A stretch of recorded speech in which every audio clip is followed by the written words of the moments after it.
Welcome. I'm Dr. Maria Christodoulou, and this is the Awakening Doctor podcast, a space where we discover the personal stories of those who work in the medical and health professions. Join me as I explore the hopes, the fears, the aspirations, and the real-life challenges of those who carry the title, responsibility, and privilege of being a doctor. Joining me today is Dr. Anne Biccard, a medical doctor who has spent nearly 3 decades working on the front lines of South Africa's healthcare system, most of that time in the intensity and unpredictability of the emergency department. Anne is the author of 3 medical memoirs set mostly during the COVID pandemic and offering a thoughtful, humorous, and vulnerable glimpse into the life of an emergency room doctor. When she's not in the ED, Anne lives with her partner on a small farm where they provide a home to a multitude of rescue animals, including a band of greyhounds known as the Snoopies. Welcome, Anne. It's lovely to have you with me today.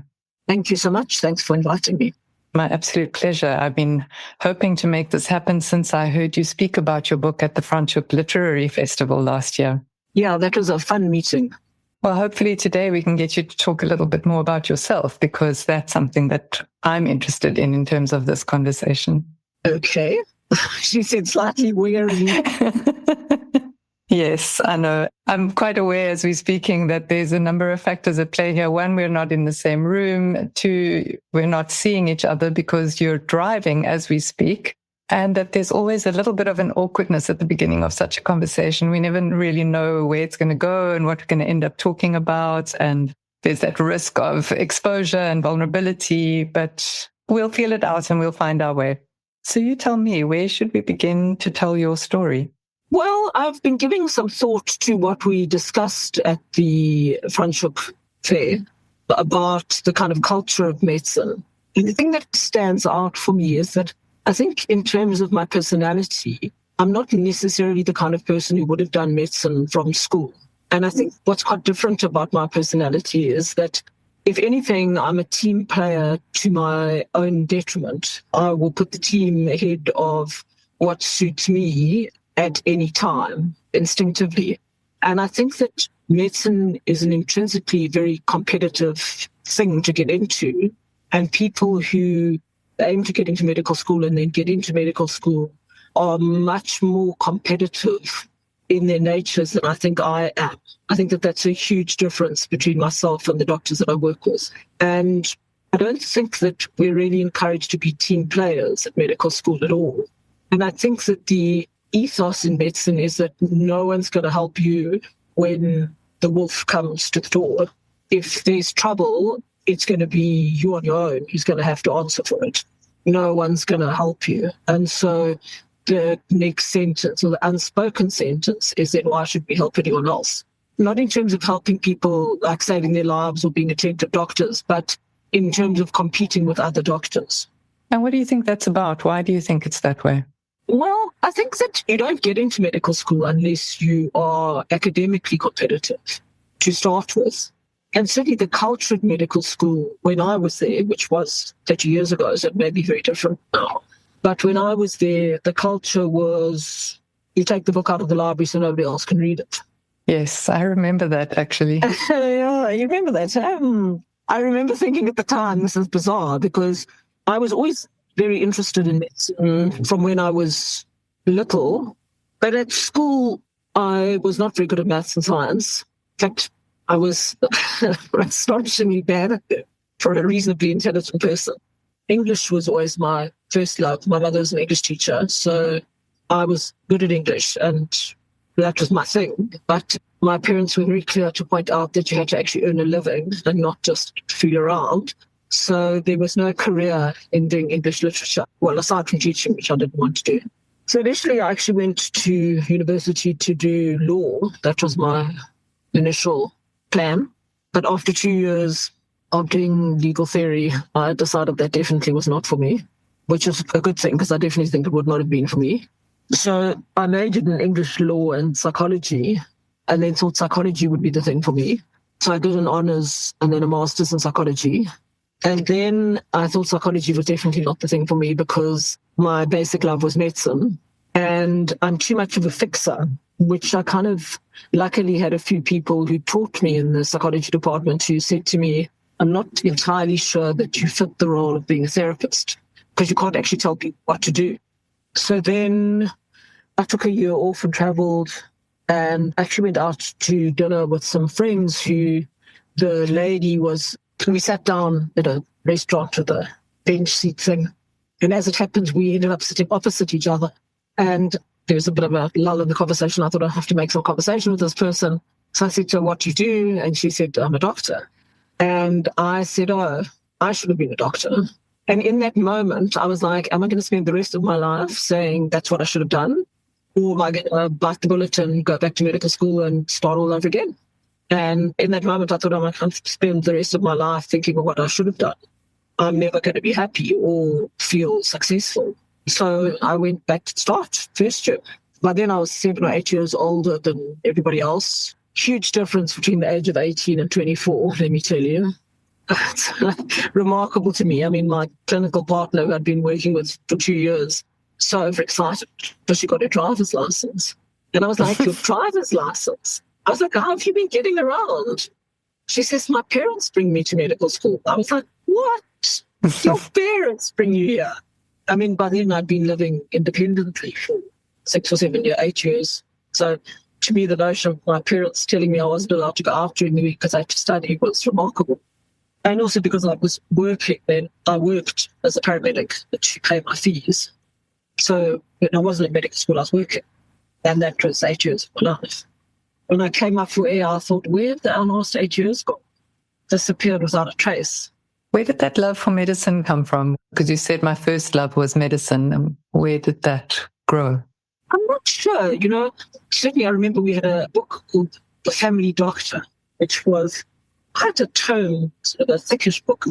Lots of anatomical drawings.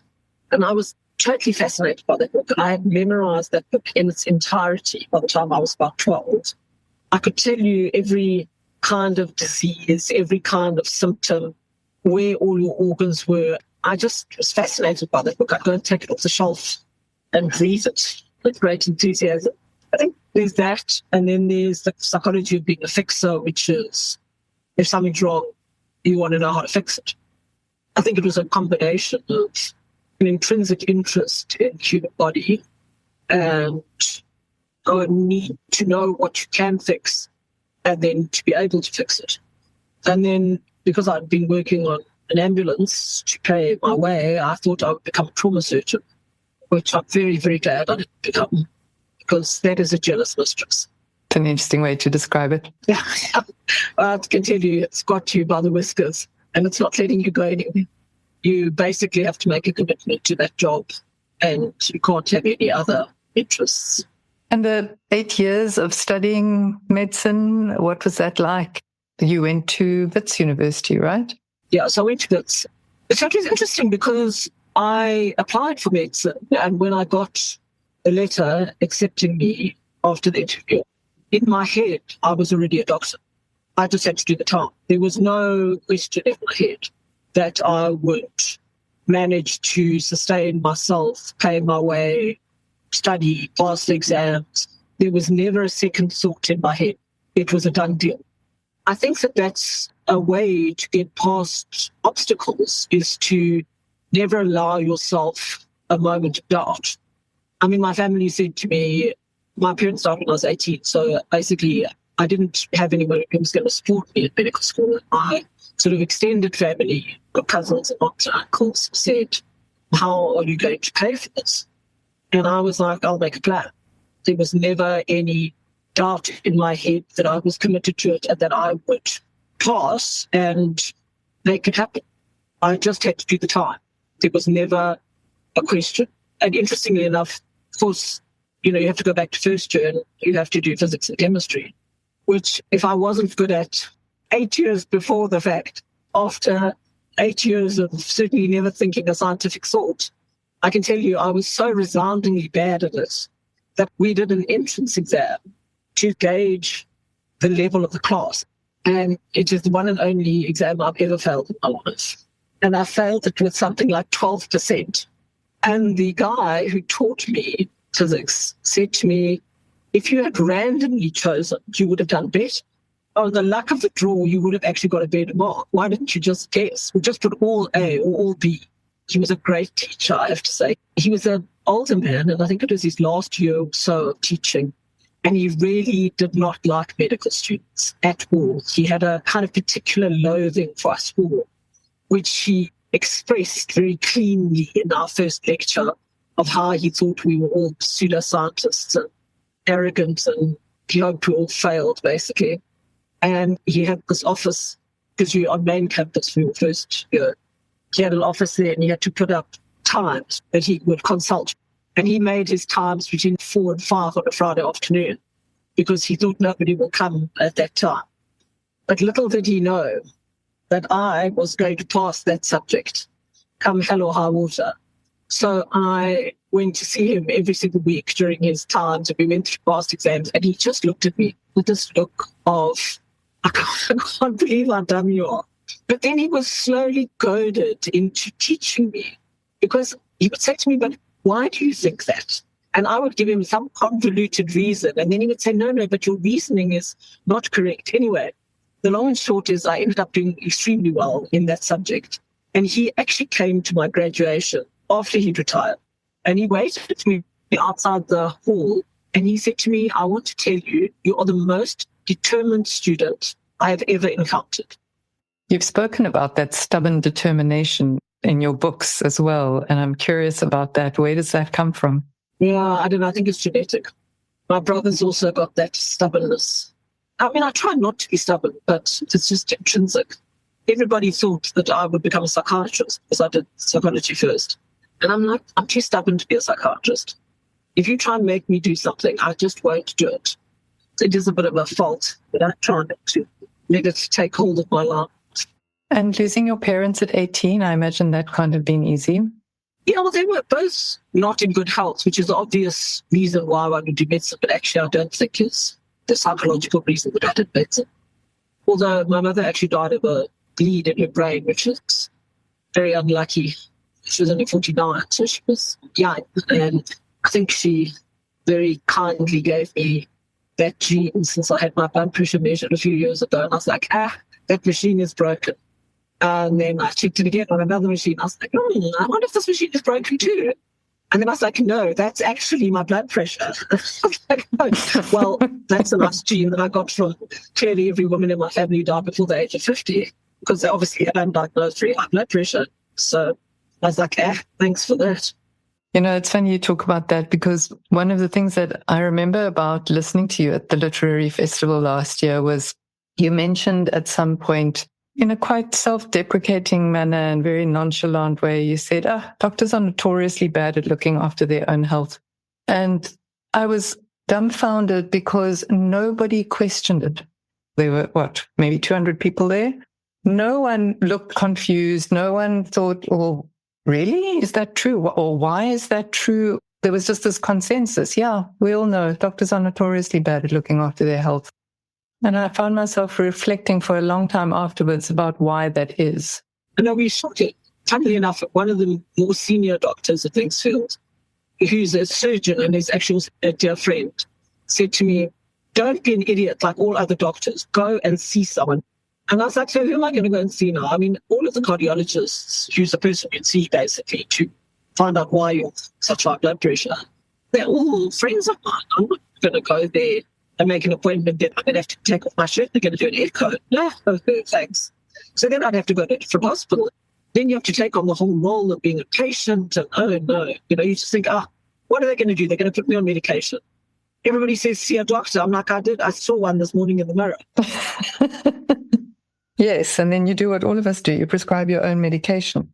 Exactly. I did actually go and see a cardiologist, though, just because my friend Wolf hounded me so much. So you finished medical school, and then, actually, before we go there, I want to backtrack a little bit because I've read 2 of your books, and there were a lot of things in those books that stayed with me. And so I'm curious about them, and I want to ask more questions about them, and maybe in line with this idea of doctors are notoriously bad at looking after their own health. There was a place in the book, the latest one, One Call Away, where you talked about those 10 years of putting your head down and doing what you had to do to get through medical school and finish your 2 years of community service and come out on the other side, and how when it was finally done, you then still had to work for another 4 years, and that there was this moment when you were finally on a break. We looked up at the sky and thought, where have I been for 10 years? Like, what have I lost out on in having devoted myself so determinedly to this task? And I'm wondering, when you think about that today, what does that bring up for you? Well, I think that there's a price to pay for anything. And those moments of reflection, of being kind of in the universe and looking at the sunset and looking at the stars and the familiarity of different constellations and things, that's a quiet space. And I didn't have the chance to be in that space during the time that I was at medical school because I had to just keep running. I just had to make a plan to stay alive, basically. All of my free time was used studying or pursuing that. If I finished exams that night, I would have my first night shift because I haven't had a night shift to work for a month because I've had to write exams. So I can't obviously work at night. So then it's like you jump from one thing to the other and you kind of plan it with no space in between. And I think partly I planned it with no space because I genuinely was motivated, and partly because there is part of one that thinks when you stop and reflect, you may not start again.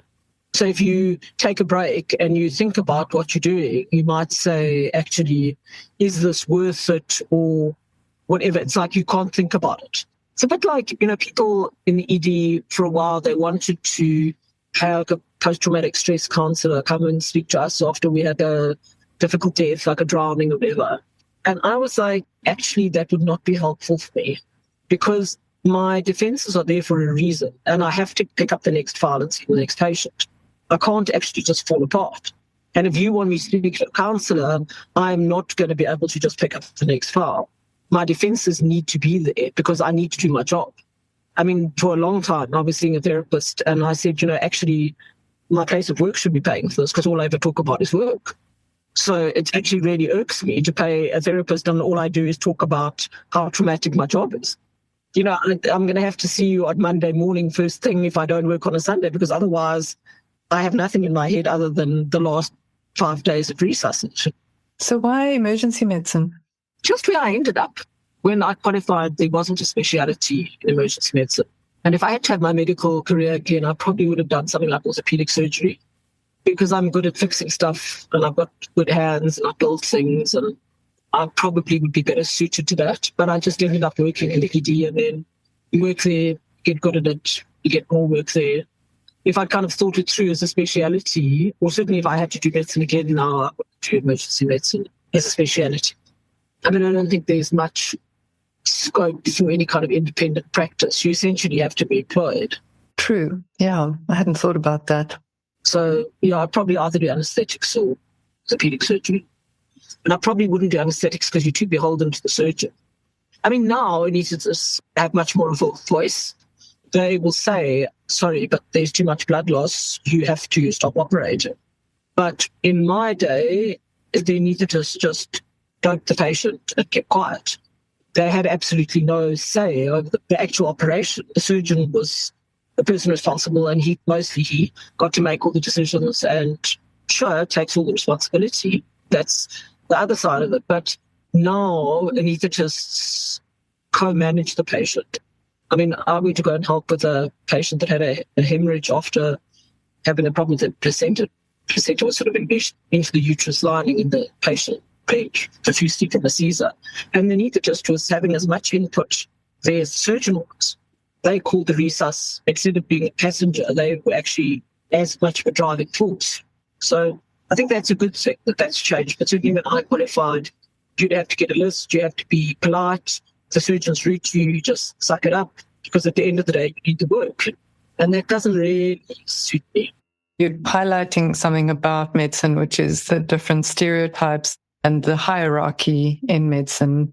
Something I've been curious about is how we construct this identity of the doctor. What does it mean to be a doctor? Who is the doctor? And what it takes to put up that mask or that persona of being a doctor. often at great cost to one's personal self. I guess I'm wondering about the persona that you've created. You do say in one of your books that that persona is quite close to your actual character and self. But there was a lovely section which I'm going to read because it really stayed with me. You said, "What I am is an actress with a dark sense of humor. I use distraction and detachment to distance myself from the pain and panic of my everyday job. But there are still some patients who move me to tears and some situations where I cannot belittle the pathos and sadness that abound. I have enmeshed myself along the way into the persona of the grand old lady of the ED. It is inherent in the nature of a consultation that I am invisible. And after years of no one seeing me, I no longer see myself." What's it like to hear that? Like, I wrote that. Yes, yes, you wrote that. It is exactly what I think. I mean, I do think sometimes I'll joke with people and there's a kind of realness in a consult. But I think that one of the big things in medicine is that patients don't really want to be there mostly. So they're not there to have tea and socialise and be nice to you. Mostly they're there because, well, obviously they're there because there's something wrong. But it's not something that they anticipated. And quite often if they're afraid or in pain, they regress in psychological terms. So they behave like children. So when you ask me what is it to be the doctor, I would answer that by saying you have to be the adult in the room. And that is not always easy because when you're a young doctor, most of your patients are older than you to start with. So you are dealing with a demographic of people who should really be in the parent or sibling category, and yet you are actually the parent there. So it's taking on the responsibility of being the parent. You don't allow your real personality to be in the room because you can't do that. You can't allow yourself to go into the rabbit hole of what you really think or what you really feel, because that's not what your job is. If you allow yourself to let your emotions run the show, you're going to get into trouble. You're not going to make the right diagnosis. You're going to get into conflict with patients. If they shout at you, you're going to shout back at them.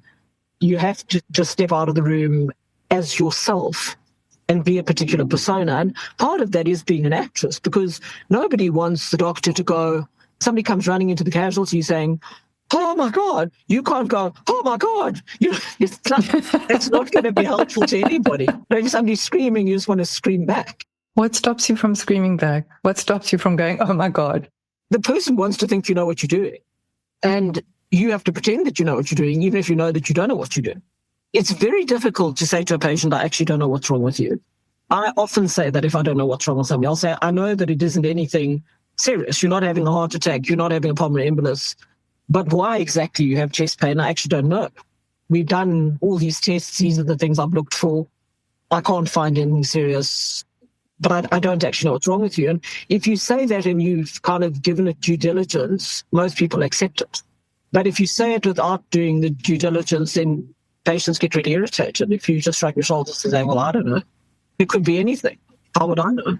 They don't want to hear that. They want to hear, "You know what you're doing. You've checked for everything." I mean, how you check for everything?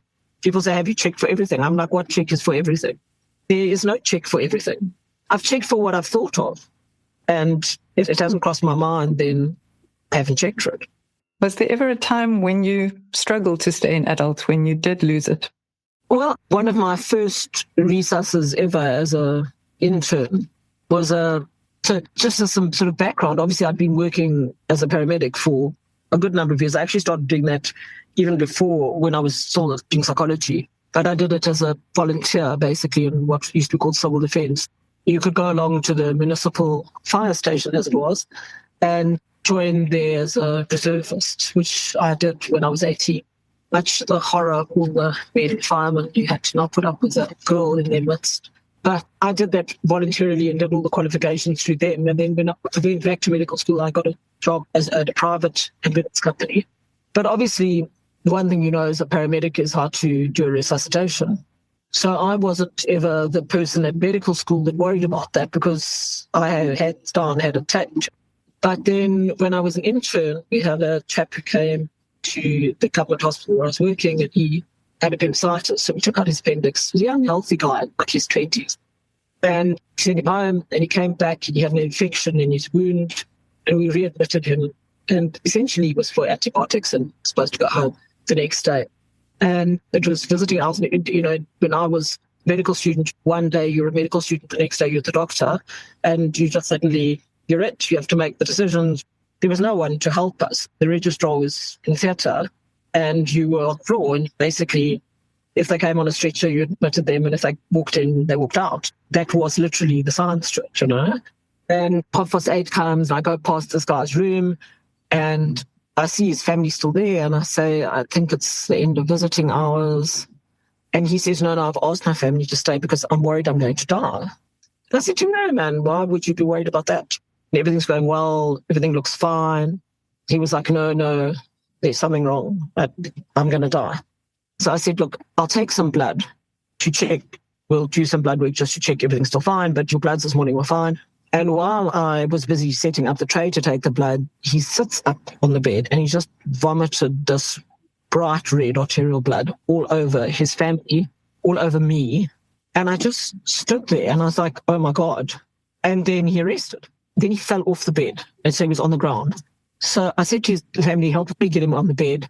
I started CPR and I pushed the bell and everybody came to help me. And I was like, something's gone wrong with the surgery. Like all I was thinking was, he's broken down because they did an anastomosis because he had a bit of septic bowel. The anastomosis is broken down. They have to get him back to theatre. But we couldn't get him back. We couldn't resuscitate him. And I just remember I was panic-stricken because I said to him, like, there's nothing wrong with you. And then as he vomited this blood, there was just this moment of like, oh my God, there is something seriously wrong. And then I thought, he's arrested. Oh my God, he's arrested. And then I started CPR. Anyway, it was an unsuccessful resus. And then we had to do a post-mortem, obviously, because it was an unnatural death. And I had to go and do the post-mortem. I'd known this guy. And I was like, I don't know if I'm out for medicine, I mean, his wife was there with like a 1-year-old baby. He was a young guy. And what actually happened was that with all the stress of having the appendicitis, he had a huge ulcer on the posterior wall of his stomach.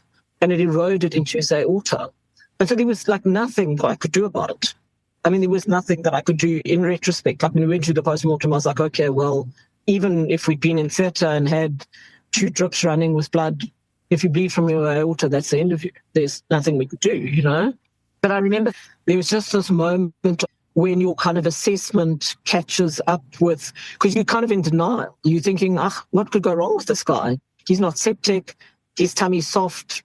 I didn't quite talk him down, but I was like, you're just anxious. Don't worry. You've had 2 major surgeries in a week. It's just a bit of like coming down from the anesthetic. Don't worry about it. Because he was like, I just feel so restless. I just feel like I'm going to die. I'm like short of breath. I'm like, no, but your sats are fine. There's like nothing to worry about. Your chest is clear. Like I was reassuring him. And meanwhile, his aorta was bleeding. So that's a bit of a moment of like, oh my goodness. Like I wouldn't even really call it a misassessment. It was more, I just didn't see that coming. I guess I'm also curious about what keeps you going? What keeps you working in an ER when you have one story after another along that vein, where you're losing people on a regular basis, where the things that are happening to them are often beyond your control? Well, it's a funny thing with human nature. You always remember the bad stuff.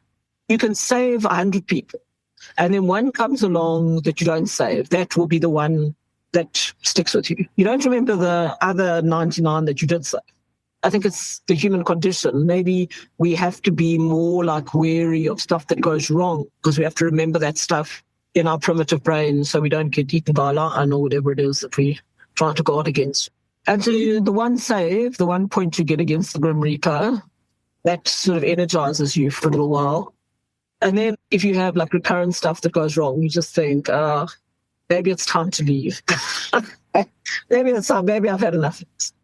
But you can't just leave. I mean, you made a commitment to being there and you have to be there for another few times at least, for another few months at least. You can't just walk out. During COVID, I definitely considered, can I just walk out the door and never come back? But you can't do that to your colleagues and you can't do that to your patients. And you have a responsibility to do what you said you do. And then by the time you can think of a way to get out of it, you've kind of got past that. You can't just make the decision on the spur of the moment. There are doctors who walk away. But I don't think that they walk away like, I'm not coming to my shift tomorrow. No. I think that You would say, I think I need to take some leave, or I need to maybe change where I work, but you'd give the person some notice. You wouldn't just out. Well, I would try not to do that to my colleagues.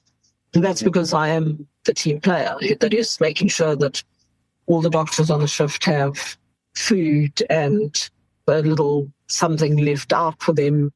Like this morning, my colleague sent me a message at 10 o'clock last night saying, he had an emergency, please can I come in early? I'll not go to gym or do whatever to help him, because I think about him there at night on his own. And I'm, first of all, deeply grateful that he's doing the night shift. And secondly, I have great empathy for being the only doctor there, that everybody's got a lot to say about, oh, you went too slowly and didn't see the patients quick enough, or why didn't you work the night shift and see how quickly you go? It's all very well in the light of day to say, oh, but this x-ray was abnormal, but you there looking at the x-ray with tired eyes at 2 o'clock in the morning on your own, they should just be grateful somebody's doing it. You mentioned the Grim Reaper a moment ago, and you write about Grim in your books.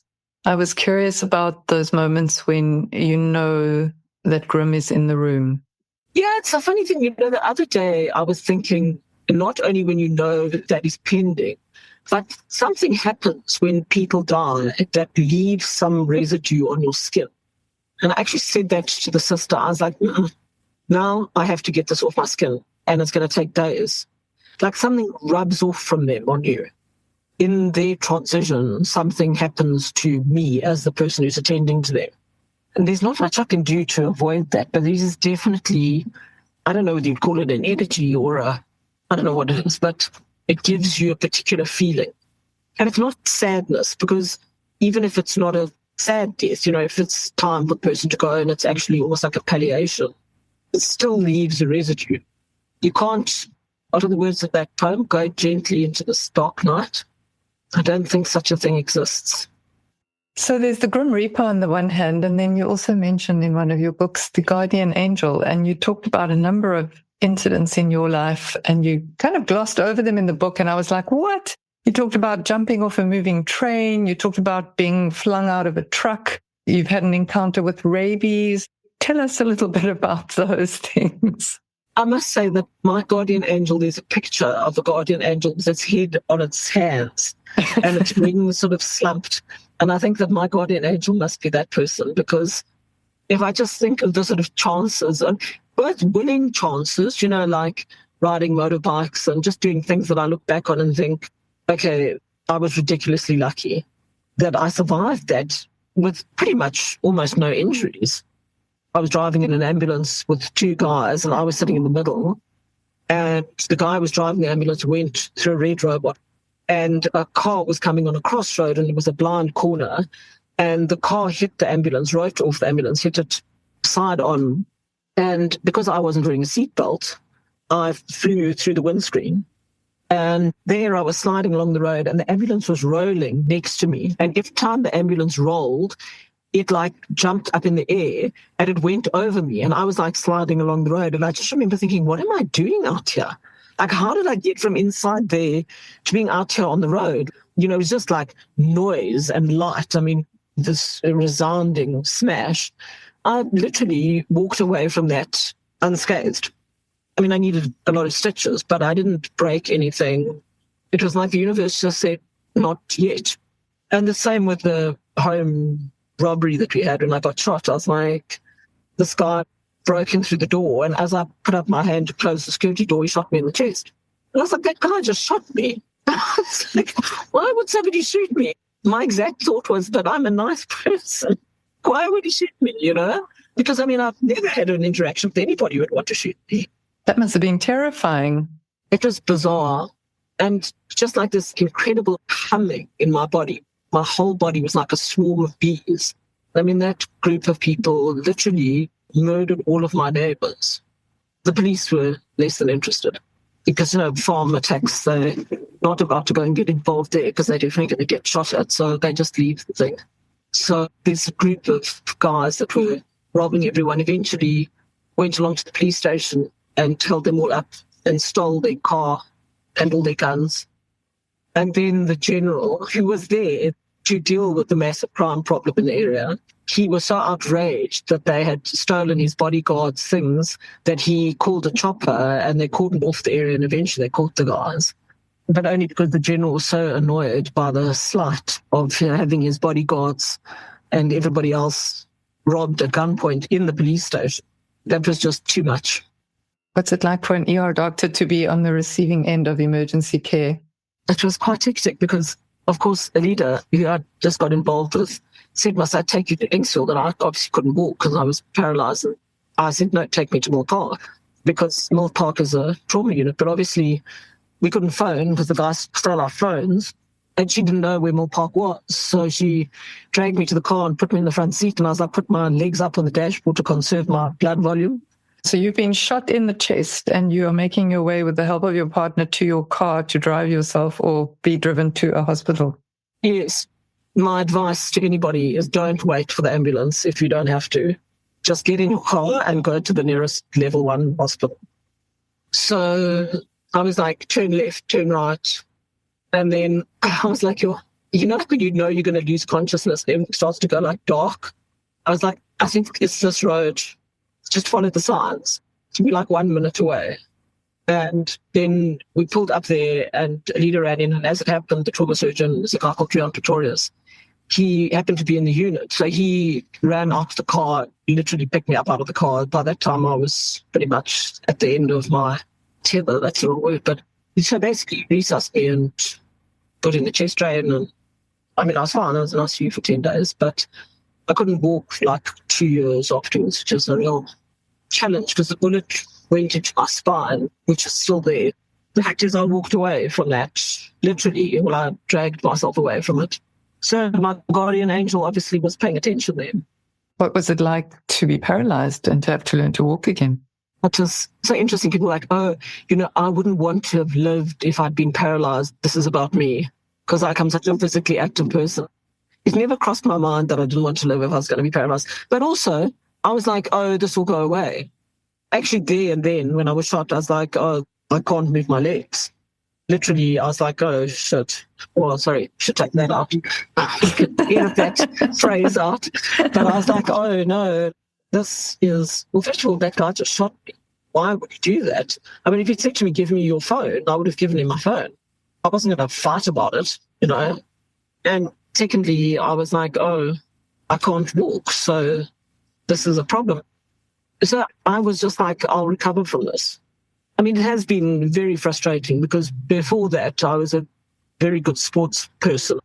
I was in the Gladiators and I played first league squash and I was very physically active. And 2 years of not being able to move your one leg, you get wasting of your muscles. And so then when you try and run again, you actually can't do it. And it's not that you don't want to do it or not determined to do it. You actually physically can't do it. Neurological injuries are very frustrating because it doesn't matter how much mind over matter there is, there's still a problem with your nerve track. And you can pretend it isn't like that as much as you like. When you try and stand on your toes, your one foot just doesn't work. Such as a challenge, to put it mildly. I was going to say that, to put it mildly is probably a good way to describe it. I do have a question on my list that asks about what are some of the turning points or life-defining moments that you've had over the course of your life and career. I imagine this was one of them. Are there any others that you might consider to be turning points or life-defining? Well, getting into medical school was a life-defining moment, definitely. The discussion I had with one of the psychologists that used to work at Wits about whether psychology really was the right choice, that was also a life-defining moment. I think a lot of people aren't properly counseled about their careers. Certainly in medicine, you decide you want to become a surgeon. Certainly when I qualified, there weren't many people who wanted to become a surgeon where the surgeon looked at them and said, actually, you're not suited to this job. And I mean, I had a person who job shadowed for a while and came back to medicine and he said he wanted to become an anaesthetist. And we had a resus in the casualty and he just froze. And I was like, I don't know if that's a learned response, whether you can learn to act. But anaesthetists need to act when they have a thought, like the blood pressure is too low or the airway pressure is too high. They have to act on it. They can't be a passenger. And I think that that's a particular kind of personality. I'm a much more cautious person. I wait and see what's going to happen next. That's not the right personality for an anaesthetist. You don't wait and see. And also for an emergency medicine physician, I mean, sometimes they jump in too quickly, like, let's give blood. I'm like, well, let's just wait for the HB first. I mean, I had an interesting interaction when I went on holiday with some friends, and we were staying at a cottage, and we got there after hours. We brought the stuff in from the car. It was one big sort of bungalow, so there were 4 of us in separate beds in this bungalow. And I was the last person to come in from the car, so I know that I'd locked the door. And this guy came to the window, and he looked in the one window, and I was like, there's somebody outside, but I'm going to wait and see what happens. And then he went around to the other window, and he looked in through that window, and that person who was sleeping in that bed woke up, saw him through the window and started screaming. And so, of course, he ran away. And I was like, okay, now you've chased him away. Now we're not going to know what his intention was, and now we have to wait to see if he's going to come back. And she said to me, are you crazy? Why didn't you do something about it? I was like, I was waiting to see what he was going to do. She was like, but if you wait until he breaks the window, he's more committed to the wrong course. So how can you wait and see? I was like, maybe he was just looking in through the window. I know the door is locked. I'm awake, and I'm certainly thinking of what I can use as a weapon, but I'm going to wait and see what he does next. And that's just my personality, and it's actually not a good personality for a person like an anaesthetist. I find myself wondering if you ever get scared, because the way you tell the stories, it sounds like you remain quite pragmatic in fairly terrifying situations. You know, there's an energy to it. I mean, the other day, I heard these running feet in the corridor. I was with a patient, and I was like, they're going to call me now. They're going to call me to resus now. I just know there's like an energy of the way people move, and not 10 seconds. They're like, resus. I'm like, oh, I knew you were going to. It's like, I wouldn't call it fear exactly, but it's apprehension. It's like, what now? And also, I mean, there's certain things that I just hate, like drownings of children. I hate that. It's just awful. A lot of emergency medicine physicians are like, oh, they're like a bit of action, you know? I'm like, no, the less action, the better. I don't want to have to do CPR on people if I don't have to. Anything else you would consider life-altering, life-defining turning point? Nothing that I can think of offhand. What led you to start writing? Well, I left Linksfield because the guy I worked with for a long time actually stopped running the practice there. So I missed my community and my work. So I thought I'd just start writing it down, like a catharsis kind of thing. I actually really wanted to write it kind of more like a textbook, but of like, you know, how do you go about being a doctor? Not really like Doctors for Dummies, but you know what I mean, like more hands-on kind of how you make an initial assessment of a patient. Like what you see, what you smell, what you hear. I think they might teach that now at medical school, but they certainly didn't teach it when I was in medical school. So I started kind of writing about that, and then it turned into a story. And that's the thing about the casualty, is there are lots of stories. And there's a lesson to learn in the story. And once you've learned that lesson once, you can teach it on to the next person. The one guy that I worked with is like, how do you put up with teaching the doctors? Don't they just drive you crazy? And I was like, well, don't forget those people are going to be resuscitating us and our families when we are old. So you better make sure you teach it properly, because we're going to be relying on them. And also remember what it was like to be a young doctor. You didn't know what you're doing. I mean, there's nothing worse than knowing you don't know what you're doing. Nobody else in the hospital knows what you're doing, but you know things are about to go seriously wrong, and you don't know what to do to prevent it. I mean, it's a question that they ask on most resus courses. If you'd known 10 minutes ago that this patient was going to arrest, what would you have done different? And that's all very well. I would have checked their potassium. But now it's a bit late, you know. So it's those kind of little life skill things. Did you think of this? Did you think of that? If the patient's got epigastric pain, have you actually examined them? You know, even a patient with chest pain, did you actually put your hand on their stomach? Because acute cholecystitis can look a lot like an MI. You know, you send the patient to the wrong person, it just delays everything. So little things like you can't get away without examining the patient. as much as you actually really would prefer not to put your hands on them, and especially in COVID, you prefer not to even go in the room, you actually have to touch the patient. If you don't touch them, you are not going to make the diagnosis.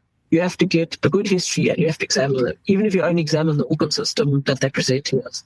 I like to joke in government because everybody writes NAD for no abnormality detected. I'm like, no, man, you mean not actually done. I'm never going to think about the NAD in the same way again. That is actually what you do. You're too busy. You don't have a bed to put them on. You make an assumption that because they've got a cough, they've got a respiratory problem. I had a patient when I was a student who came with a cough to the gynae hospital. It's now Himamusa, but it used to be called Coronation. And I was like, no, but this is like a gynae hospital. You know, she's 50-something old lady with a cough. So I literally undid one button on her blouse, listened to her chest. I was like, oh, she sounds terrible. In the corridor, no beds to examine them on. So I was like, yeah. So I write a little note there to my colleague at Helen Joseph, which used to be called J.G. Strader. I'm like, thank you for seeing the bar, plus crackles and wheezes, coughing for 2 months, loss of weight, whatever. And he phoned me because he was a guy who was actually at class with me, and he was like, that patient you sent with the stage 4 fungating breast cancer with mets in their lung. Oh, my word. And I was like, okay, well, I didn't examine that patient. I didn't take his shirt off. I just listened, literally, probably through a blouse. I remember actually opening the top button, but I literally posted my stethoscope down the back of his shirt, had a quick listen, wrote her a letter and sent one away. And I'm like, oh, he obviously thinks I'm a complete idiot. I remember a case where I think I was an intern, I was asked to go and examine a patient that had been admitted to the endocrine ward for regulation of her diabetes. And she'd been seen in outpatients a number of times before that admission. And when I went to examine her and I'd lowered her gown, she had this fulminating breast tumor that had erupted through the skin and was all over her chest. Nobody else had seen it before.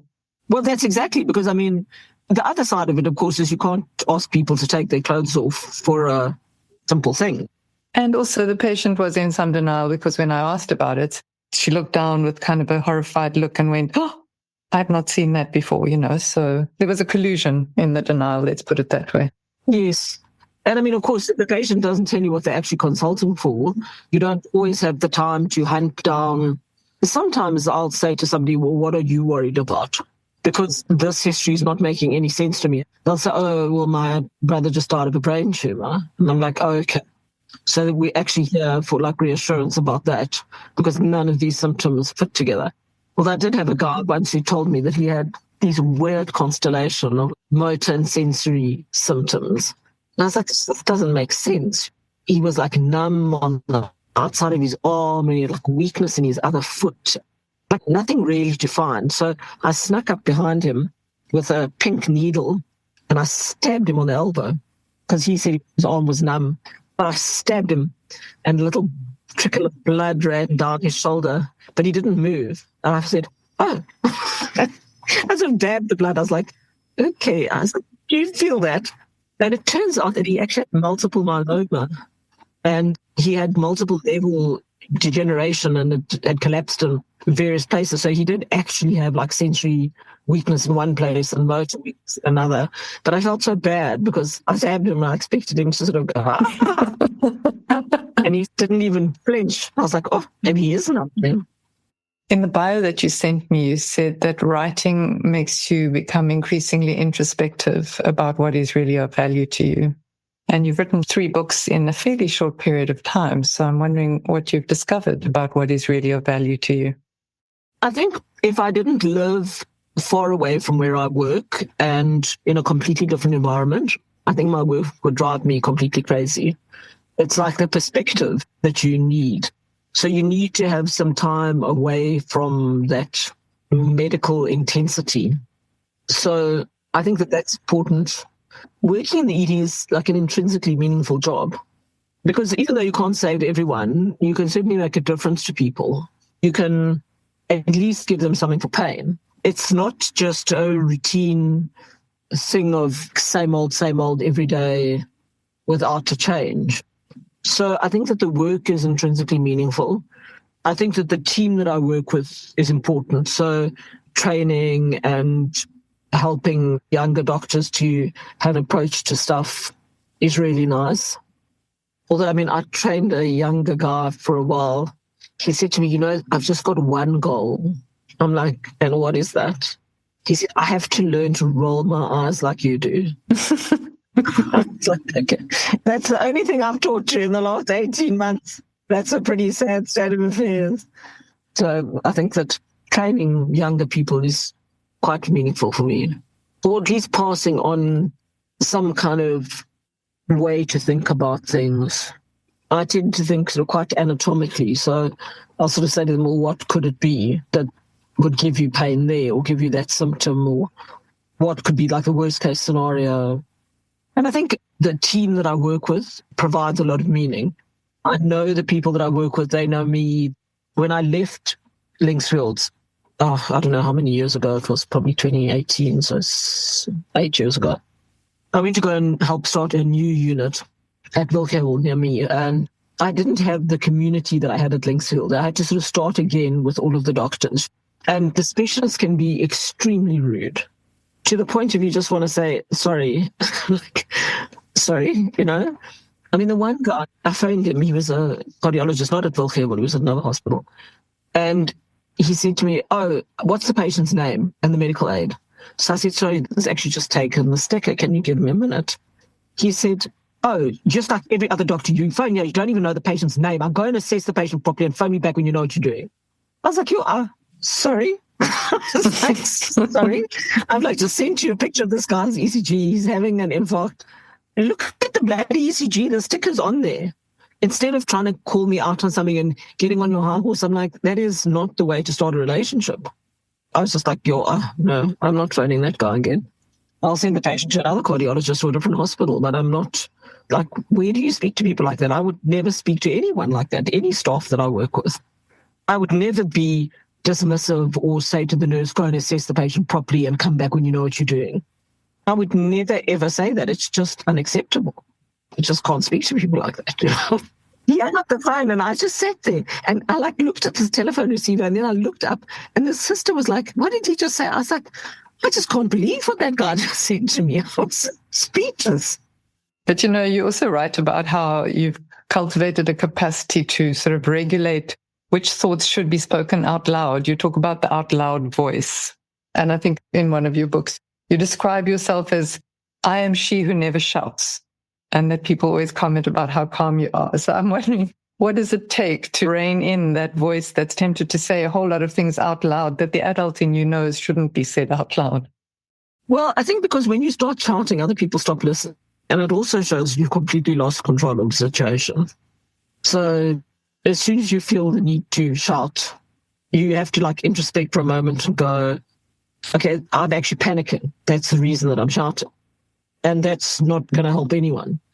Let's talk about life on the farm and the multitude of rescue animals that are part of your life. Greyhounds. I can tell you, don't own a greyhound if you don't want to spend money at the vet. They are like V8 engines in balsa wood frames. They go too fast, they have no brakes, and they have no sense of caution. When they run like crazed animals. And they run into things like trees and other dogs. And then they break their legs. And then you spend 3 years and half of your entire fortune trying to put plates in their legs. So they are very expensive, emotionally and financially expensive animals to own. How did it start? Why greyhounds? Well, initially it was pointers, actually. Pointers, they are dogs like border collies that people think are nice to own, but then they realize when they actually own them that they are very high maintenance and that they run circles around your lawn and wear down all your grass and chew off your windscreen wipers and generally are pestilent animals unless they work. So people get pointers and then they don't know what to do with them, so then they give them away or rehome them or try and find another place for them. So it was initially pointers. And then I had a pointer called Brown Dog, who was quite famous in the first book. I don't know if you read about Brown Dog. I did read about Brown Dog, and he became famous in the ER. Exactly. And somebody from Barrow was like, oh my goodness, it's a brown dog. And I was like, how do you know about brown dog? So it had been sort of passed from one doctor to another and used as a training tool that when somebody collapses on the ground with their eyes wide and their limbs paralyzed, they may just be having a brown dog episode. Because she just used to collapse. If you shouted brown dog, she would just fall over. Her tongue would hang out, and her eyes would be open, and her legs would be paralyzed. But you could literally like lift her up like a dead tiger. So she had puppies, brown dog. So brown dog was the last of the pointer line. And then we kept some of the puppies, so they were the last pointer puppies. And then, I don't know, we saw Jake at an SPCA or somewhere. He's the prime Snoopy, the one who initially broke his leg. And then everybody hears that you might be willing to take a greyhound. And then you look around and you have 16 greyhounds. 16? Oh, my word. 16 greyhounds. Now we only have 9. As though that's much less. Numbers are down. Yeah, exactly. Gosh, that's a lot of work. They're lovely dogs. You also wrote about, is it Timon, the meerkat, and Merle, the crow? Timon. Yes. And at some point you resuscitated a monkey that was brought into an ER. I mean, clearly animals are an important part of your life. And they are. I much prefer animals to humans mostly. I mean, I could never be a vet. If my dog has a broken leg, I have a much more visceral reaction than if a human has a broken limb. I'm like, oh, that must be sore, but it's not quite the same. And also because you can't explain to animals, you know. You can't explain to them that you're going to fix it or you can't really tell them they need to calm down. I did tell a patient the other day, you need to calm down. I don't know if that works. She was not impressed. She was just making herself feel worse. I was like, stop breathing so much. You're going to make herself feel weird. I'm like, stop doing that. You're having a panic attack. Calm down. Stop breathing so much. And she's like, I can't move. I'm like, you can't move because you're blowing off all your carbon dioxide. And so your pH is changing. So stop breathing so much. And I was like, I wanted to put my hand over her face and say, stop it. You know, that Bob Newhart video. I can't believe you know that video. It's such a funny video. Stop it or I'll bury you alive in a box. Exactly. He's like, what are you? Some kind of kook? Just stop it. Yeah. You also write about your hobbies and you play the piano, you play the cello. When and how did you learn to do all of that? So I had cello lessons. It was a thing I've always wanted to play. I just love the sound of the cello. It's actually the closest sound to the human voice. And it's just a beautiful instrument. So I had cello lessons, but then when we were robbed, whatever you want to call it, we weren't really robbed, but anyway, we didn't have anything of value. So when I had my cell phone stolen and got shot for the price of it, the guy ran into the house and knocked the cello over. It was on a stand. I don't know whether he intentionally broke it or I'm not really sure because I wasn't standing around. And the cello smashed. And then I never got it repaired for many, many years because it felt to me like some part of the music in my life was gone in any case. So that was a long time. And then I started playing again. I found a guy was selling a second-hand cello and I bought it and started playing again.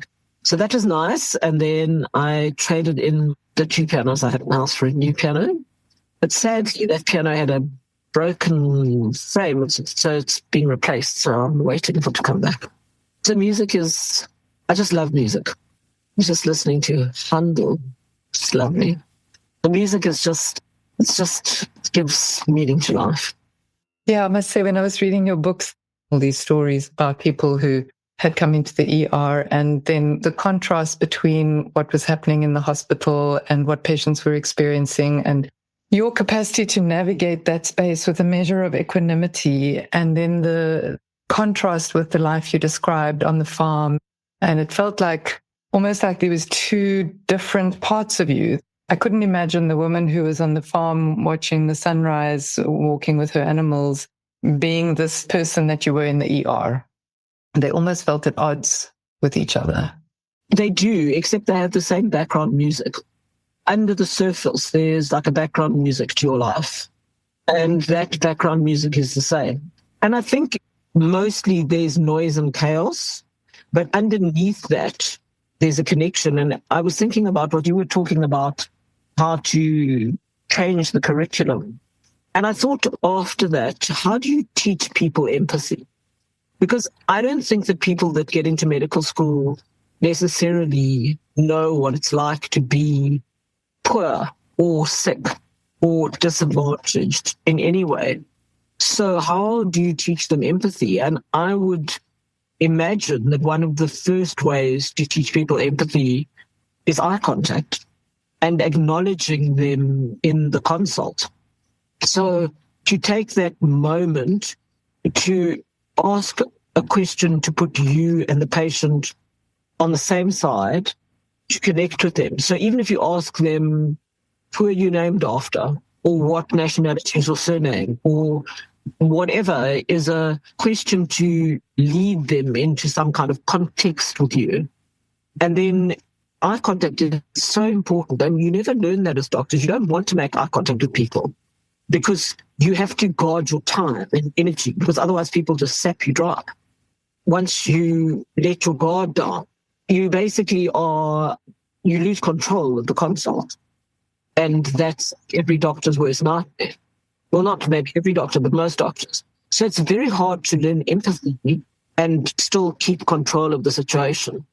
And to kind of listen to the person's like body cues and their facial expression and not be focused on having to perform the whole time.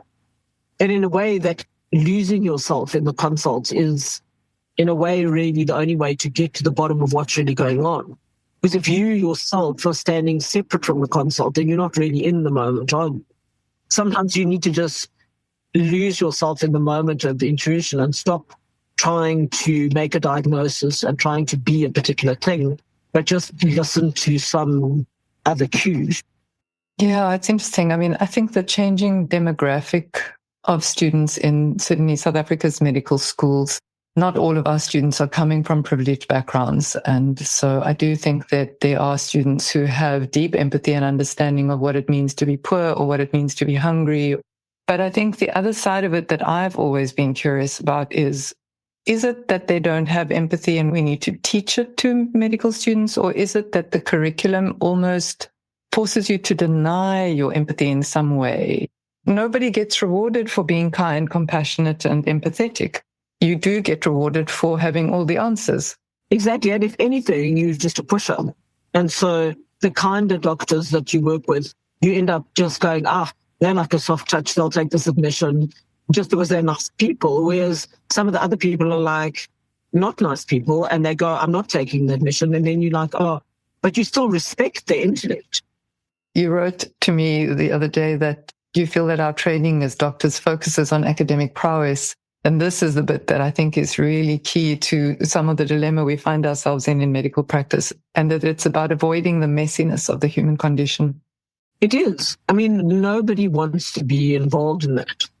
They look into the future and they go, okay, this patient's going to be burdensome because now they're old and they live on their own and maybe they have gastro, but now how am I going to get rid of them? Where are they going to go? Now their family's finally managed to get them into hospital. Now they're not going to want them to go back home and they live on their own. So now they're going to want to place the patient. And now I'm going to have to fill in thousands of forms and the medical aid is not going to authorize anything. And it's just going to be a hassle. And it is true that one event happens, like the patient gets a bad gastro or they fall and break their hip, and then it's the fall that changes the patient's life. And that change of that life with step down and ongoing medical problems, it's a hassle and you don't get paid for it. And often the medical aides are intransigent in not paying for stuff. I mean, I had a chap who came in who was walking his dog at the nearby park. He was on Xarelto, a blood thinner. The dog pulled on the lead backwards. He fell over backwards, hit his head, and had loss of consciousness. He comes in, he gets a scan because that's the protocol. First of all, because he's on Xarelto, and secondly, because he had loss of consciousness. His medical aid will not pay for that scan. So now he's a pensioner, he doesn't have money.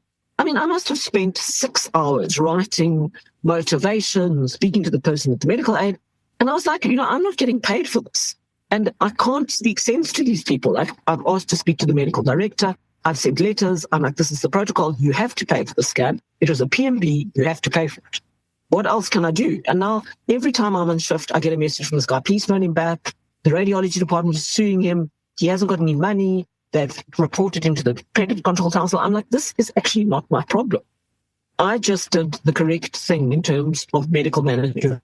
But now I'm sucked into this vortex of energy that is a whole bunch of other factors that are going on that I have no control over. And I have to say at some point, I'm sorry, I actually can't help you. I can only write a letter of motivation and speak to the people there. You're going to have to make a plan. It's your medical aid. I don't know what to say further. So I think that quite often physicians kind of look into the future and go, this patient is going to be so much hassle that I don't think I want to be involved in it.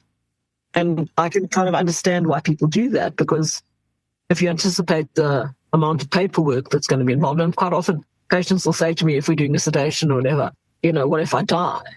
And I'll say, no, it's too much paperwork. And, it is. It's just too much paperwork. I'm just not having you dying on my shift. If you could go back, if you could start again and be 18 making life choices, is there anything you would do differently? First of all, I would not like to be 18 again. Just to say, like most people would want to go back, I was not a happy person between 18 and 28. So I don't think I'd like those years again. As myself, obviously, if you go back and do something else entirely, then you could reconstruct your entire life. But probably I would go into some kind of IT robotics kind of thing. I think in terms of animation, and I would have loved to have been able to actualize that kind of thing. So I probably would go into that kind of thing. I mean, medicine, often they send people to job shadow or whatever, and you take them to the tea room and every single doctor says, don't do medicine. And I'm like, why not? It's actually a good career. You have a job, it's meaningful. I mean, you don't earn money commensurate to the amount of responsibility you take, but it's not like you earn terribly. It's a good career. There's nothing wrong with it. It's a long road, for sure. Then if I had to be me at 18, I would have done medicine because that's what I wanted to do. But if I had to be someone else, which was also could be a nice option to be someone else, somebody else entirely, then maybe I would choose to do something in IT robotics, some kind of way of constructing a different reality through, I don't know, I know nothing about IT. Some of the older doctors that I work with are always asking me to help them with computer systems. And I'm like, listen, if you're asking me, you're at the bottom of the barrel because I know nothing about that. So if I'm trying to help you with your banking app or whatever, it's a very sad situation for you. What do you wish you had known when you first started working in an emergency department? So from the perspective of you today and all these years of working in emergency rooms, what would you say to your younger self on her first day in an ED? Listen to the patient. We're so busy listening to other things, our kind of own internal voice, and just listen to the patient. It's interesting because when you were talking about what medical students need to learn, it's things like you need to learn to give people bad news. I never learned that at medical school. I never figured out that I'm standing there with my arms crossed. But now I'll see that in my colleagues. I'm like, your body posture is giving a particular message. We never had feedback on any of that kind of thing. It's painful, actually. That feedback is painful, but you do have to learn it. And we never did anything like that at medical school, like how to speak to people, how to communicate. I heard a very funny thing, which I actually can't remember, but it was on one of our resus courses about all the different phrases for like a patient has died. And the guy is like, you have to tell the family the patient is dead. In those words, don't use he's passed, it's his time, or whatever. And he had like literally 20 examples of figures of speech that people use to kind of soften the blow. But then by the end of the feedback session, the family actually doesn't know whether the patient's alive or not. I'm afraid we've lost him, or whatever. And then at the end, they're like, but doctor, are they still alive? Okay, like all this counseling for the last 10 minutes has been in vain because they're waiting for the word, is he alive or dead? And also that you need to not try and, we always get the family out of there if there's resus. And now the current thinking is don't do that. Let the family stand there and see that you're actually doing something and that it's trying and that they tried and that you've done everything that you can. There's no shame in it. You don't have to chase the family out. We're not doing anything. They don't need to be discreet about it. The patient's heart is not beating and we're doing CPR and we're doing this and that. And you should be well enough groomed as a team that people aren't screaming and shouting and throwing things around, and that you are saying to the family, look, We've been doing CPR for 15 minutes. There's no sign of any response. What kind of condition is the patient generally in? Are we going to continue with this? What would the patient's wishes be? And they get onto the page. They know what you're asking them. If you let them into the room, you can't come out of the room 15 minutes down the line and say, sorry, is your mother actually got a living will, or is an organ donor? It's not helpful. I'm mindful of time, and the one thing you and I haven't talked about, which you write about a lot, is COVID and the impact of COVID. In one of your books, you say that you didn't consider the possibility that the virus would poison your relationship with medicine and damage it so deeply. Is there anything in particular that you want to share about COVID and the impact that had on you? I think the thing with COVID was that we had absolutely no idea what was going on. And I think that is very hard as a medical profession to get our heads around that. We had literally every day, there was a different protocol. And actually, a number of times, patients said to me, I don't think you guys know what you're doing. And I mean, I've honestly said, we have no idea what we do. Every day we get a different directive from the Department of Health. We're trying to prepare ourselves so we have no idea of what's coming. We have no idea of what actually the pathology is. I still, to this day, don't understand the science behind COVID. I don't actually know what happened there. There's some kind of massive inflammatory cascade that kind of happened at about day 10. There was definitely a genetic component to it. It was just like you watching a ship sink, and there's absolutely nothing you can do to make it different. In those however many years, I must have done 60 resuscitations on patients with COVID, and it was zero success, zero. So you just had no control. You would just see the patients coming in. They were hypoxic. They had those shocking-looking chest X-rays. And they either made it or they didn't. And actually, there was nothing that we could do as the medical profession really to make it different. You could ventilate them, but you knew where you were heading. It was literally like watching a ship sink. And there was nothing you could do. The whole idea of emergency medicine is you're supposed to be able to do something different. You're supposed to be able to change the course of events by recognizing something early, by acting on it. You have a patient who comes with an MI, you get them to the cath lab, you open the vessel, they have a good outcome, and that's the reason that I carry on with the work. Because those kinds of saves from Grim make you feel like you're doing something. You're doing something meaningful, you're changing the course of events, you are an active component in a good outcome. But with COVID, there was nothing we could do. We did a few things wrong, like not letting the patients in, at least the families in. We should have let their families in to see them. We should have let them into the ICU and not separated people from their families and not have patients dying on their own with absolutely no whatever, but we were doing the best we could. We didn't know then what we know now. Now I would just say open the hospital doors, and if the family wants to come in, let them. They're going to be exposed to COVID anyway. We were all exposed to it all the time. I mean, it was crazy times. Patients would die. They'd ring a bell. These people would arrive there with these big plastic things and wrap the patient in plastic with all this masking tape. They were like in this space suit, like you deal with Ebola. I mean, it was crazy. It was crazy. There were no post-mortems. We wouldn't let the family see the bodies. It was crazy. But at the time, we thought we were doing the best thing to contain the outbreak. So it was a hectic thing because we didn't know what we were doing. And we knew that there was going to be trouble, but we didn't know in what form it would take. And as I said, now I see some doctors who do transplants for people who have been waiting now for years for a lung transplant. And they say patients with COVID, their lungs are like concrete. Instead of being like a spongy, elastic tissue, it is like a block of stone that they take out of that patient's chest to do a transplant. So what happened there? I don't know. They obviously got some massive inflammatory cascade that just obliterated their lung tissue. And definitely there were two kinds of COVID, the kind of neurological COVID and the respiratory COVID. And I mean, I definitely had the neurological one. It's the weirdest thing. My sense of taste just disappeared. I still don't have any sense of like no smell or taste at all. I can only smell if something's burning. Then I can smell that.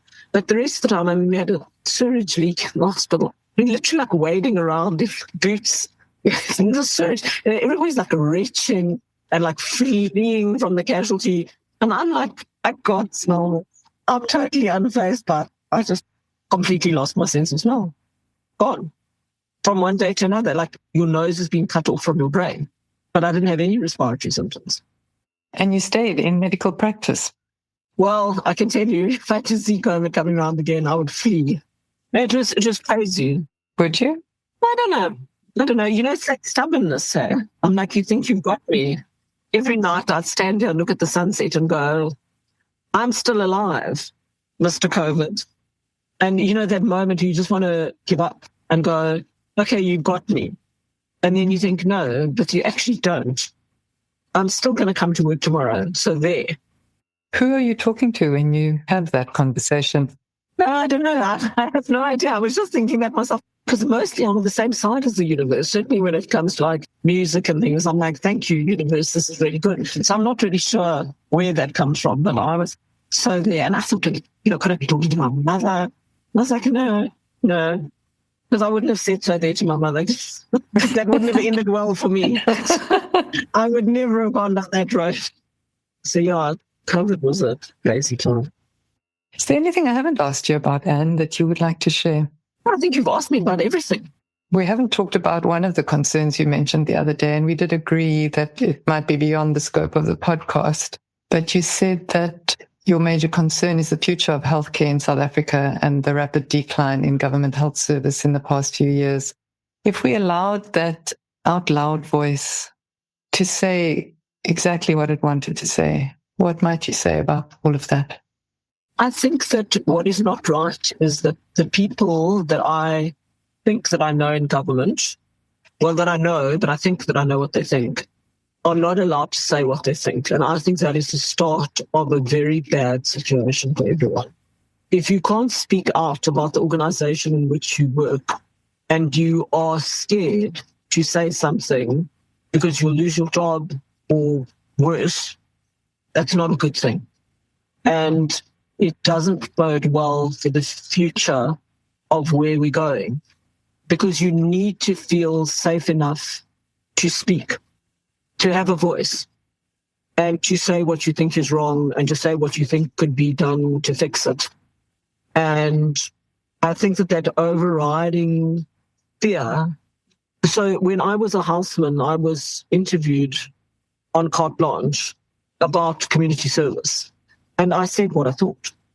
And that was that our year was never consulted about community service. Basically, at the end, when we were housemen, they suddenly said, you are going to do an extra year. And I said, that was not the agreement. We didn't come into medicine knowing that. We were never consulted about that. And now, as housemen, we are working literally 90 hours a week. And I'm not prepared to do that for another year. So if you want us to do community service, we are working 40 hours a week. And maybe if we choose to do overtime, there was no choice for us. You had to do overtime. That was your job. Your house job was a nightmare year. And that was how it was. And you knew that. You prepared for that. You knew it was going to be the worst year of your life. And you just had to get on with it. But now, halfway through the year, they say we're going to make it 2 years. And I was like, I'm sorry, but anyway, I was the houseman representative, and I went to a meeting with Zuma and blah, blah, blah. And I said what I thought, and I never feared for my job or for my life of saying what I thought.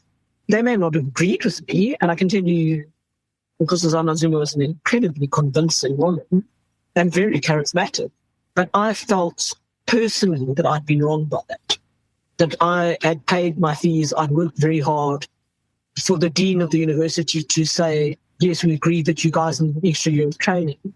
What are we going to get trained doing? What? Going to some peripheral hospital where there's no supervision? That's not training. That's free labor. And so I was very outspoken about that. And we, as much as you can try and herd doctors together, which is just about impossible, it's like herding cats. But we agreed as housemen that if we had to do community service, we were working maybe 56 hours a week. But we were not working more than that. And actually, we were only compelled to work 40 hours. And if we didn't want to work overtime, we didn't have to. And of course, that would have brought healthcare to its knees because housemen did everything there. There was no community service. There were registrars, but they were in their particular thing. And the consultants didn't come in to actually work on the floor. They would come in for grounds and for theatre, obviously, or whatever. But at the end of the day, the housemen were the people who were running the show. And so what I'm trying to say is that we could speak out and say what we thought. Whereas now I feel in government, they can't speak out and say what's actually going on. So half of the people they have left, they won't pay overtime. They're not making new posts. So people are leaving in droves, and there just isn't the personnel, there isn't manpower. But the really frightening thing is nobody's talking. Nobody's saying, what are we going to do about this situation? It's not my concern. I don't work in government and I have no political influence. And actually, if you had to ask me what I'd do again, I'd become a politician so I can change things. Of course, if I became a politician, I'd have to be a different person and not be so outspoken. But I've sort of realized there's a parallel universe of people who actually make a difference, and those people are in politics. And you can't change horse mid-race. So it's too late to do that, but actually they are the people with influence. If anybody's going to change anything, it's people who hire Department of Health. It's not me on the ground shouting, oh, that's a ladder that I haven't climbed, and I'm on a different level. But of course, I could be a politician. What makes you say that? To be honest.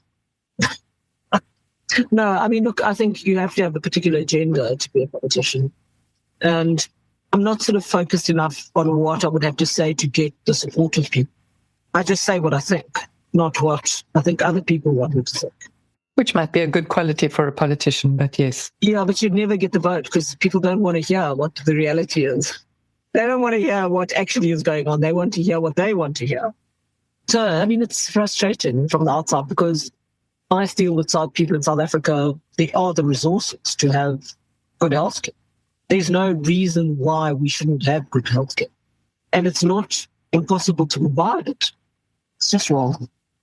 If we could fast forward time, and I don't know, maybe we're both in our 90s sitting on a stoep somewhere looking at the sunrise, and I asked you what you wanted to be remembered for, what would you say? Maybe playing was running a second. Although I do really want to do that. I love that.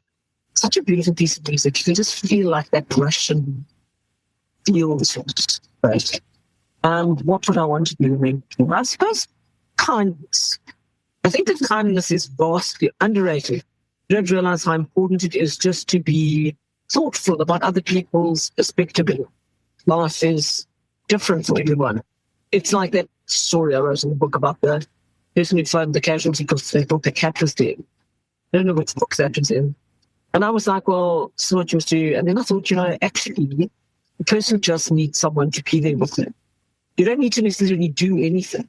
Just need to be there and actually just be present and not always be trying to fix something, but just be kind in the moment.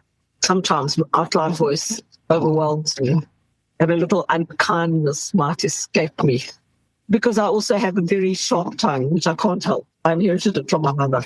I do try very hard not to say things that my mother would say. I was teaching a child to ride a horse a little while ago, and she had a temper tantrum. And she said to me, "You're hurting my feelings." The first thing that I said, it was just my mother. It just came out of my mouth. I was like, you want to have feelings? They're going to get hurt.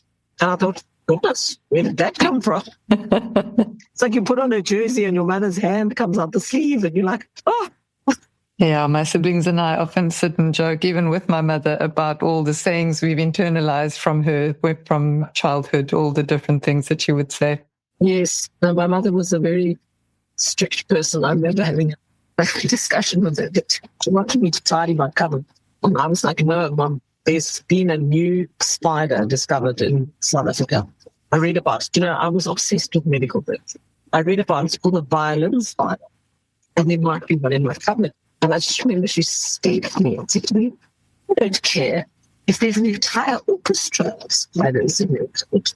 You'd better tidy it. And that was my mother. I was not interested in one little violin spider or the entire orchestra of spiders.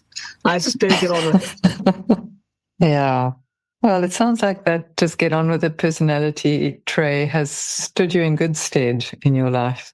Yeah, it has. And I have to say that for all the conflict with my mother, she taught me a lot of resilience, which I think is something that is also vastly underrated. Yeah. Gosh, this has been a very interesting conversation and we've gone down many different rabbit holes. Is there anything you'd like to say in closing? Just that it's raining. It's very beautiful on fonts, like a lovely, huge cloud rolling over the hill.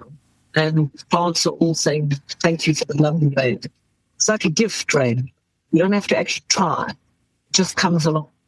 You don't have to actually put the input. There are very few things in life like that don't cost anything. But I suppose, storms cost you a lot. Lightning costs you a lot. But just a gentle, soft rain is a gift. Actually, one thing I would like to say in closing is that we should be thankful every single day of our life for our good health. Every day that goes past, you see patients in the ED and you think, wow, I'm so lucky. I'm not dealing with that terrible diagnosis, that terrible pain, or that bereavement, or that whatever. Like every day that goes past, we should say thank you to the universe for what we have, not what we don't. Yeah, I'm with you on that. Absolutely. Sound like a zealot. What do you call it? Like a religious zealot. Well, I think that there is something about that confrontation with mortality that wakes you up to what matters most and how fortunate we are to be in good health, walking around, living our lives, going about day-to-day things, actually. You don't appreciate it until you don't have it. And it's so ironic, but it's so true. You just take it for granted until you don't have it. And then you look back and you go, I can't believe I wasted all that time that I had such good health and I never appreciated it. And then when you don't have it, you realize you have nothing if you don't have your health. You can have all the money in the world. You can have everything. There's no substitute for not having pain. I had a friend who died a few years ago, but I looked after him for a good few years before he died. And he said, you go and buy a pair of shoes and says it's a 5-year guarantee. And it's like, doesn't matter to me. I'm not going to be here in 5 years. And he said, wow, that's quite important. Thank you, Anne. Thank you for making the time, for sharing your story, for the amazing books that you've written that really highlight in a way that nothing else has. Certainly for me, I don't have much ER experience, but I felt like I was right there in the room with you going through all of those things. And there were times when I laughed and times when I cried and times when I was really touched by the vulnerability of being human. Thank you. Keep writing is what I'd like to leave you with. I've got nothing more to say now. What am I going to do? I suspect you might find you have lots more to say going forward. You never know. I think the next thing I'll write is a cookbook, so we'll see. Oh, okay. In passion cooker, not a chef. Thank you so much for such a nice interview. Really very nice. It's made me think about a lot of things. I'm going to have to come back to you with a few answers of questions if I had to do things again. And what should I be remembered for? Because I don't know. Yeah. Well, thank you for entertaining my questions. I really appreciate it. I'm Dr. Maria Christodoulou, and you've been listening to the Awakening Doctor podcast. If you enjoyed this conversation, please share it with your friends, follow Awakening Doctor on Instagram, Facebook, and Spotify, and go to Apple Podcasts to subscribe, rate, and give us a good review. Thank you so much for listening.